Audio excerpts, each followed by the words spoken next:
नमस्कार फ्रेंड्स, कैसे हैं आप सब। आज एक बहुत इंपॉर्टेंट टॉपिक मैं सरफेस एरियाज एंड वॉल्यूम को लेकर आ रहा हूँ। इसके ट्रेंड्स का काफ़ी टाइम से आप सबका डिमांड था कि सर आप इस चैप्टर को लेकर के आएँ। तो चलिए इस चैप्टर को मैं लेकर आ चुका हूँ। सबसे पहले आप क्या करें, गूगल प्ले स्टोर पे जा कर के अभ्यास ABHAYAAS अभ्यास को इंस्टॉल कर लें, क्योंकि आज कोऑर्डिनेट ज्योमेट्री के 3 to 4 टेस्ट पेपर्स आने हैं इस ऐप पे। और कल की बात मैं करूं तो कल 4 to 5 मैं sample papers, mock test papers कल मैं इस साइट पे डाल दूंगा। और बच्चों इसी संडे को, दैट मीन्स कि कमिंग संडे को एक 3 आवर्स का मैं और पेपर ले रहा हूँ अपने इंस्टीट्यूट में। तो मैं चाहूँगा कि वह पेपर भी आप सब करें। काफ़ी अच्छे 2-3 सेट्स उसके पेपर बनाए जाएंगे, बिल्कुल फ्रेश और अच्छा पेपर होगा, स्टैंडर्ड पेपर होगा, जो मेरे इंस्टीट्यूट के बच्चे खुद भी करते हैं, जो उनके लिए मैं प्रोवाइड करवाता हूँ। तो मैं चाहता हूँ कि वह पेपर भी आप करें, ठीक है। उसमें टोटल 10 चैप्टर्स आ रहे हैं। दैट मीन्स कि पिछला अगर आपने मेरा पेपर करा होगा तो उसमें और 2 चैप्टर हम लोगों ने एक लीनियर इक्वेशन को एक उसमें ऐड कर दिया है और एक रियल नंबर्स को ऐड कर दिया। दैट मीन्स कि अब उस चैप्टर का वेटेज है टोटल 10 चैप्टर्स हो जाएंगे और उसका मार्क्स जो मैक्सिमम मार्क्स है 80 है। तो चलिए आज हम आते हैं ट्रेंड्स को लेकर के, वॉल्यूम सरफेस एरिया। मैं हूँ BK सिंह सर। 2018 की ट्रेंड की बात करें तो 2018 में 1 मार्क में कोई क्वेश्चन नहीं पूछा गया, 2 मार्क्स में भी कोई क्वेश्चन नहीं पूछा गया, 3 मार्क्स में एक क्वेश्चन पूछा गया एंड 4 मार्क्स में एक क्वेश्चन पूछा गया। 3 मार्क्स क्वेश्चन के साथ इंटरनल चॉइस भी दिया हुआ था। दैट मीन्स कि इस चैप्टर का वेटेज 2018 एनुअल पेपर में 7 मार्क्स का था। चलिए अब 2018 कंपार्टमेंट की पेपर की बात करें तो मैं आपको ऑलरेडी पहले भी बोल चुका हूं कि कंपार्टमेंट का पेपर यूजुअली एनुअल पेपर से स्लाइटली टफ होता है, तो उसकी नौबत ही नहीं आया, तो वहाँ तक हमें बात सोचनी ही नहीं है। लेकिन हम अगर हम बोर्ड की बात करें तो 1 मार्क में 1 क्वेश्चन, 2 मार्क्स में 1 क्वेश्चन, 3 मार्क्स में कोई क्वेश्चन नहीं, 4 मार्क्स में एक क्वेश्चन। दैट मीन्स कि 2018 कंपार्टमेंट के पेपर में भी 7 नंबर 7 मार्क्स इस चैप्टर का वेटेज था। चलिए अब as far as 2019 sample paper concern, जो पेपर जो है that has been issued by CBSE board itself, तो 1 मार्क में नो क्वेश्चन, 2 मार्क्स में कोई क्वेश्चन नहीं, 3 मार्क्स में 1 question including internal choice and 4 marks में भी एक क्वेश्चन। दैट मीन्स कि इसका वेटेज 7 मार्क्स का था 2019 सैम्पल पेपर में। तो अब आपने देखा कि 6 to 8 अगर 1-2 मार्क्स को प्लस माइनस हम रख करके चलें तो 6 to 8 मार्क्स का इस चैप्टर का वेटेज हुआ सरफेस एरिया एंड वॉल्यूम का। अब आपका अगला क्वेश्चन होगा कि क्या सर इस चैप्टर में इस चैप्टर से क्वेश्चन NCERT से पूछे जाएंगे। तो मेरा जो अपना एक्सपीरियंस है और पिछले ट्रेंड्स की अगर मैं बात करता हूं तो यूजुअली इस चैप्टर से क्वेश्चन से NCERT से पूछे जाते हैं, NCERT से ही पूछे जाते हैं। तो this is very important part कि NCERT से पूछे जाएंगे। तो NCERT से कितने परसेंट पूछा जाता है, लेकिन 2017 और कुछ ऐसे भी कभी कभी आए हैं जो NCERT से थोड़े से बाहर से क्वेश्चंस आ जाते हैं। लेकिन सिंस अब इंटरनल चॉइसेस आपके दिए जाएंगे तो 3 मार्क्स में अगर एक इंटरनल चॉइस में आ गया तो 2 में एक क्वेश्चन तो आप पक्का NCERT से ही पूछा जाएगा। तो आप, मुझे लगता है कहीं ना कहीं NCERT को करके आप बिल्कुल सेफ रहेंगे इस चैप्टर में। लेकिन जिन बच्चों को 100 मार्क्स ले करके आना है और केवल उन्होंने NCERT ही करा हुआ है, तो मैं अभी भी कहूँगा कि प्रीवियस इसके ट्रेंड्स को देखें या किसी भी अच्छी रेफरेंस बुक के कम से कम सॉल्ड एग्जाम्पल को जरूर देख लें।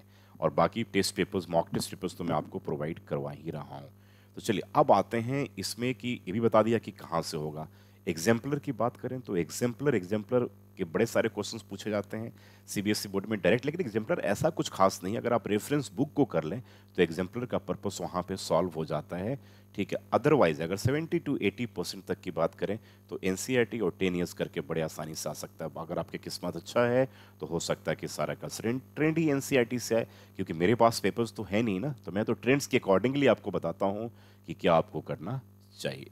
अब आते हैं कि अब आप कहोगे कि सर यह चैप्टर मुझे डिफिकल्ट इसलिए लगता है क्योंकि इसमें बड़े सारे फॉर्मूलेज हैं। तो चलिए यह वीडियो 4 मिनट करीब 13 सेकंड का है। अब रिमेनिंग जो 4 से 5 मिनट में एक बार मैं फार्मूलेज को रिवाइज करवा दे रहा हूँ।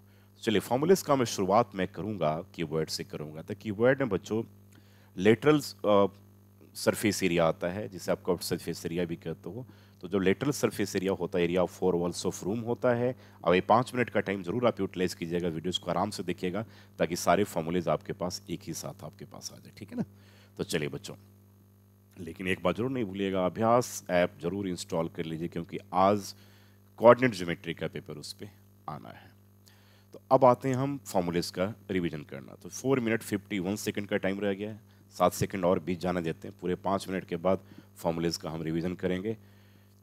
चलिए, तो अब ये 5वां मिनट आपका स्टार्ट हो गया। तो क्यूबॉइड में देखते हैं लेटरल सरफेस एरिया जो होता है, area of the four walls of room होता है 2 under bracket L plus B into H होता है। टोटल सरफेस एरिया में टॉप एंड बॉटम के एरिया को भी ऐड कर देंगे, दैट मीन्स कि 2 under bracket L B plus B H plus H L होता है। वॉल्यूम की अगर बात करें तो area of base into height होता है, दैट मीन्स कि एरिया ऑफ बेस जो होगा उसका रेक्टेंगुलर शेप में होता है, तो L into B into H के इक्वल होगा। क्यूब की बात करें सेम इसी तरीके से फॉर्मूलेज वहाँ भी चलते रहेंगे। तो क्यूब की अगर हम बात करें तो जो उसका लेटरल सरफेस एरिया है, चारों दीवार के एरिया हो गया, दीवार जो है उसका स्क्वायर का शेप है और एक स्क्वायर का एरिया साइड स्क्वायर होता है, तो 4 साइड स्क्वायर हो गया।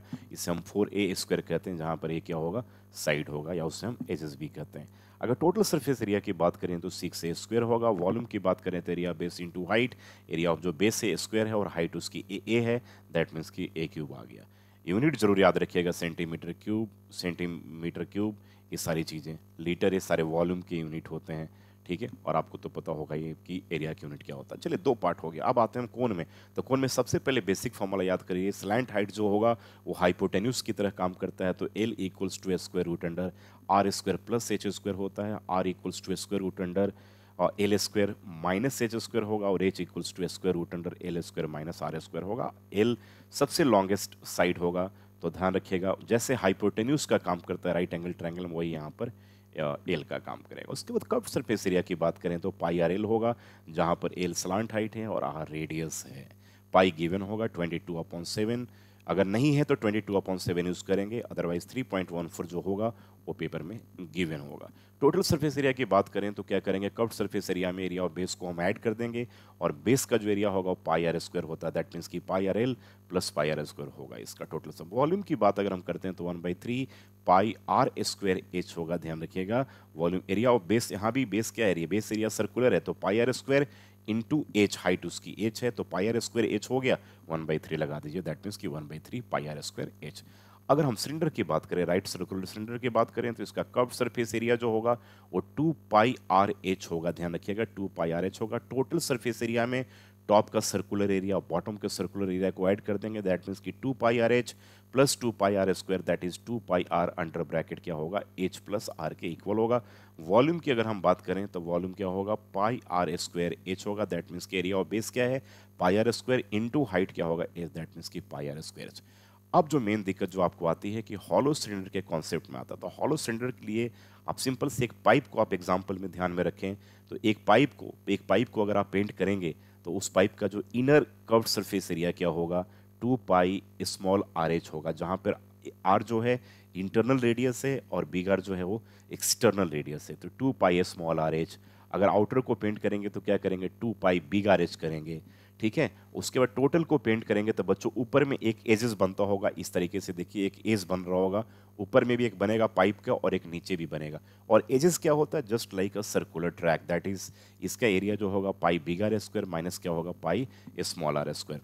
तो सबसे पहले हॉलो सिलेंडर के कर्व्ड सरफेस एरिया की बात करें तो 2 pi small R H, outer curved inner curved surface area 2 pi small R H, outer curved surface area 2 pi big R H, and total जो सरफेस एरिया होगा वो 2 pi small R H plus क्या होगा, 2 pi big R H plus क्या होगा, 2 pi big R square minus क्या होगा, 2 pi small R square होगा। 2 pi big R square minus क्या होगा, 2 पाई स्मॉल आर स्क्वायर। फिर से मैं बोल रहा हूँ, अभी फोन आ गया था कि inner curved surface area 2 pi small R H, outer curved surface area 2 pi big R H, outer curved surface area 2 pi big R H, और उसके बाद एक सेकंड होल्ड कीजिएगा, inner curved surface area 2 pi small R H, outer curved surface area 2 pi big R H, और उसके बाद हम क्या करेंगे, टोटल सरफेस एरिया में अपर एजेस का एरिया दैट मीन्स कि pi big R square minus pi small R square, और नीचे के केस में भी क्या होगा, pi big R square minus pi small R square. तो क्या बना,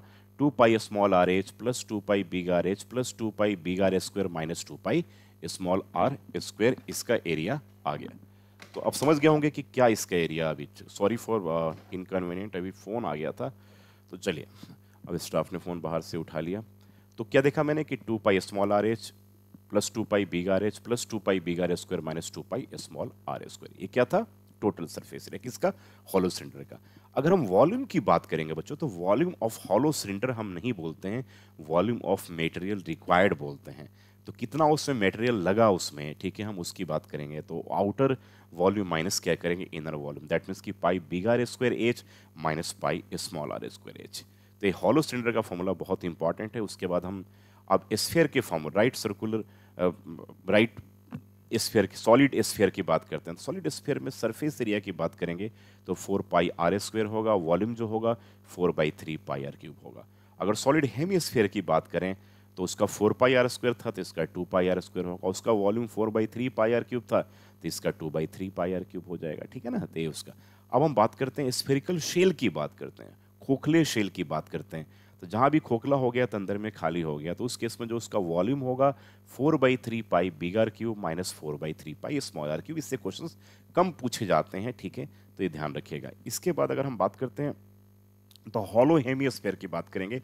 जो हेमियोस्फेरिकल बाउल होता है, कटोरा जो होता है घर में, जिस कटोरे में हम दूध वगैरह पीते हैं, तो कटोरे की बात मैं कर रहा हूँ। तो हेमियोस्फेरिकल बाउल, उसको बाउल को आप देखिए तो उसके साथ कुछ ना कुछ थिकनेस होती है, मोटाई होती है उसकी, है ना। तो उसके इनर पार्ट को पेंट करेंगे तो 2 pi small R square, outer को पेंट करेंगे तो 2 पाई बिग आर स्क्वायर, और पूरे को पेंट करेंगे तो 2 pi small R square plus 2 pi big R square.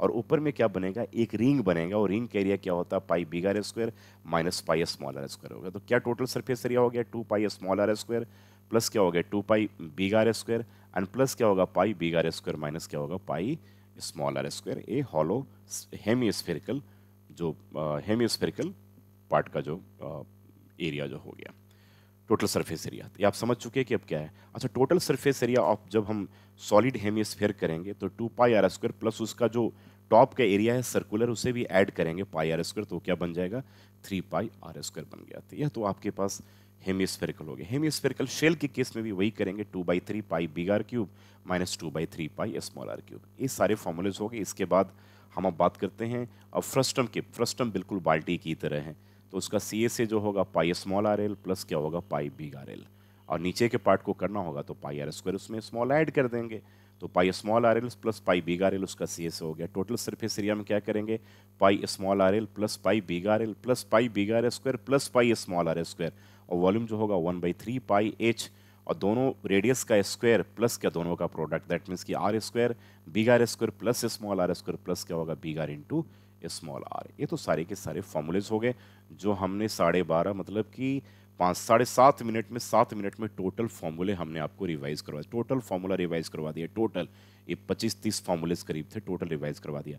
तो आप इस पे 2 घंटे मेहनत कर लेंगे तो क्या सारे फॉर्मूलेज पे कमांड आपका नहीं होगा? तो हाँ जी, बिल्कुल ही होगा। तो इसके फॉर्मूलेज के ऊपर आप वर्क कीजिए, ठीक है। तो चलिए, तो आ गया। अब इसमें यूजुअली जो क्वेश्चंस आता है वो सरमाउंटेड फिगर्स वाले क्वेश्चंस आते हैं।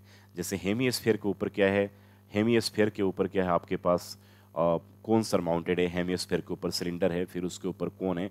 तो सरमाउंटेड फिगर्स वाले क्वेश्चंस यूजुअली एग्जाम में खास करके पूछे जाते हैं, सरमाउंटेड फिगर्स।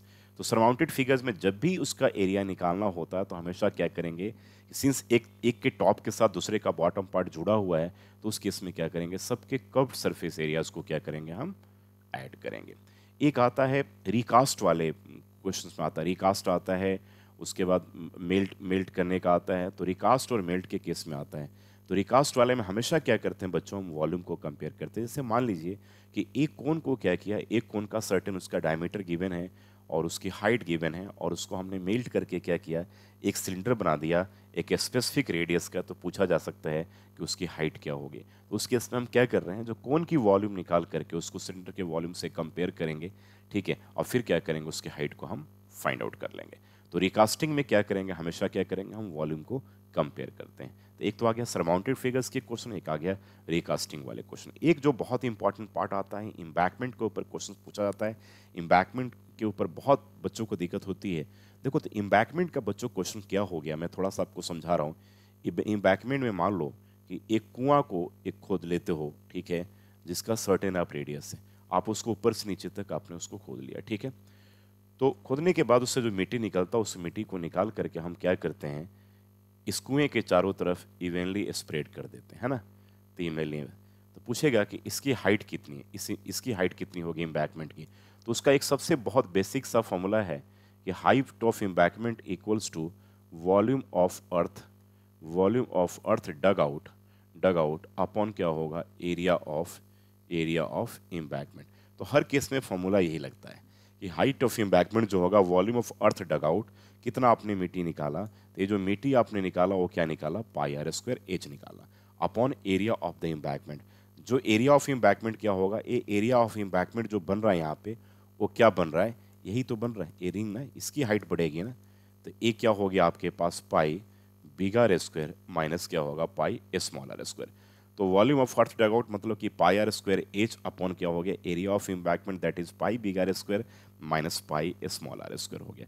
बेसिकली जो एम्बैंकमेंट भी बनता है वो हॉलो सिलेंडर के शेप को लेता है, तो उसका क्या होता है pi big R square H minus pi क्या होता है स्मॉलर स्क्वायर। में एच को कॉमन ले लेंगे तो ब्रैकेट में pi big R square minus pi small R square shift होकर के वही एरिया ऑफ एम्बैंकमेंट बन जाता है। इसमें अगर दिक्कत हो तो आप केवल फॉर्मूले को दिमाग में, बट इसमें तीन तरीके के क्वेश्चन आता है। एक तो मिट्टी को निकाल करके इसी के इवेंटली स्प्रेड कर दिया, सर्कुलर एक रिंग सा बन गया। एक में आता है कि मिट्टी को निकाल करके उसको अलग अलग डाल दिया, ठीक है, पूछे उसकी हाइट क्या है, तो भाई जो अलग डाल दिया उसकी हाइट की यहाँ पर एरिया ऑफ एम्बैंकमेंट उस केस में क्या होगा एल इंटू बी हो जाएगा, है ना, एल इंटू बी हो जाएगा उस केस में, क्योंकि रेक्टेंगुलर बन रहा है। एक केस में आता है कि एक रेक्टेंगुलर फील्ड है, इसके कोने में ठीक है एक कुआं डिग किया गया और मिट्टी को क्या किया गया इस रिमेनिंग पार्ट में बिछा दिया गया। तो इस केस में volume of earth dug out तो वही होगा पाई आर स्क्वायर एच, और यहाँ पर जो एरिया ऑफ एम्बैंकमेंट होगा area of rectangular part minus क्या होगा, दैट मीन्स कि एल इंटू बी, इस केस में क्या होगा एल इंटू बी और माइनस क्या होगा पाई आर स्क्वायर के इक्वल आएगा। तो यहाँ पर एरिया ऑफ एम्बैंकमेंट ये होगा, ठीक है ना। तो तीन तरह के एम्बैंकमेंट पे क्वेश्चंस पूछे जाते हैं, यहाँ बहुत इंपॉर्टेंट है। बाकी उसके बाद टाइम बेस्ड क्वेश्चंस आते हैं। तो टाइम बेस्ड क्वेश्चंस आपके एनसीईआरटी में एक तो हेमी स्फेरिकल वाला है और अनसॉल्व में 2 क्वेश्चन दिए हैं, वो स्कूल के पेपर्स में सॉरी सीबीएसई बोर्ड में पूछे जाने का बिल्कुल चांस है, क्योंकि वो बहुत इंपॉर्टेंट क्वेश्चंस हैं। चलिए अब हम आते हैं कुछ ऐसे पार्ट को लेकर के कि चलिए अब आप एनसीईआरटी बुक निकालो और एनसीईआरटी इंपॉर्टेंट क्वेश्चंस का मैं ट्रेंड्स आपको फटाफट बता देने की कोशिश करता हूँ। तो एनसीईआरटी आप बुक निकाल लीजिए सबसे पहले। अब एनसीईआरटी बुक में अगर हम बात करें तो सॉल्व ऑप्शनल से कोई क्वेश्चंस नहीं पूछे जाएंगे, ध्यान रखिएगा। पहले अब चलें पीछे से स्टार्ट करते हैं, 13.1 से स्टार्ट करते हैं।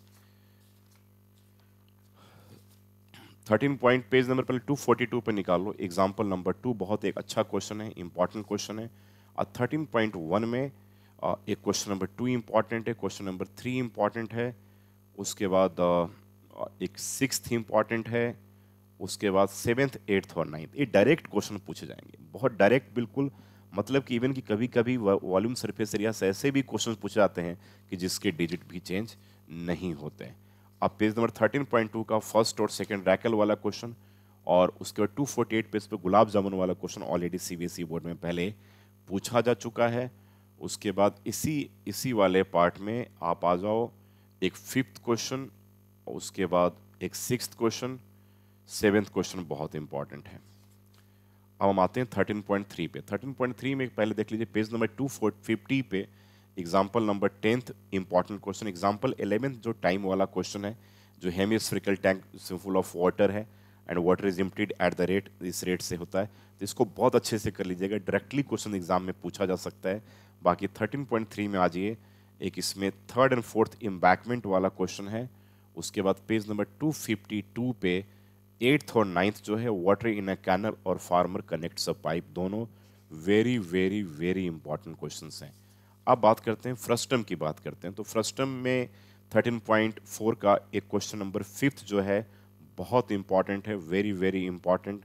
उसके बाद इसका एक क्वेश्चन नंबर 4th भी बहुत इंपॉर्टेंट है, ठीक है। एग्जाम्पल 14 में, एग्जाम्पल 14 का एक क्वेश्चन इंपॉर्टेंट तो है लेकिन इतना लेंदी नहीं आ सकता, मुझे नहीं लगता कि इतना लेंदी पूछा जाएगा 4 नंबर में, लेकिन कॉन्सेप्ट जरूर याद रखिएगा। फर्स्ट टाइम में कभी कभी क्वेश्चंस बाहर से पूछे जा सकते हैं, तो उन बच्चों को जिनको बिल्कुल 100 का जिन्होंने टारगेट सेट कर लिया है, तो या तो 10 ईयर्स के ट्रेंड्स को देख लें या किसी भी अच्छे रेफरेंस बुक के क्वेश्चंस को जरूर, सॉल्व एग्जाम्पल्स को आप देख लें। अगर इतना कर लेते हैं आप तो आपका पर्पस इस चैप्टर में कम्प्लीटली सॉल्व होगा। बच्चों मैं हूँ बीके सिंह सर, और आप इसके साथ साथ सुनने के साथ साथ ही फटाफट आप क्या करें, गूगल ऐप प्ले स्टोर पे जा कर के अभ्यास को जरूर इंस्टॉल कर ले। ABHAY, फिर से नाम बोल रहा हूँ, नाम ABHAYAAS। आज मैं क्या करूँगा इसमें, मैं क्वेश्चंस डालूंगा, ठीक है, और उसको अच्छे तरीके से मैं आपको रिवाइज करवाने की भी कोशिश करूँगा। ठीक है, कोऑर्डिनेट ज्योमेट्री का आज कम से कम 3 to 4 पेपर डालूंगा। चलिए, thank you so much and God bless you.